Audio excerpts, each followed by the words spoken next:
সুবহানাল্লাহ আলহামদুলিল্লাহ লা ইলাহা ইল্লাল্লাহ।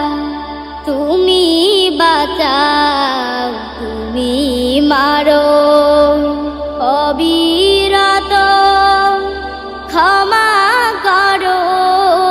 তুমি বাঁচাও, তুমি মারো, অবিরত ক্ষমা করো।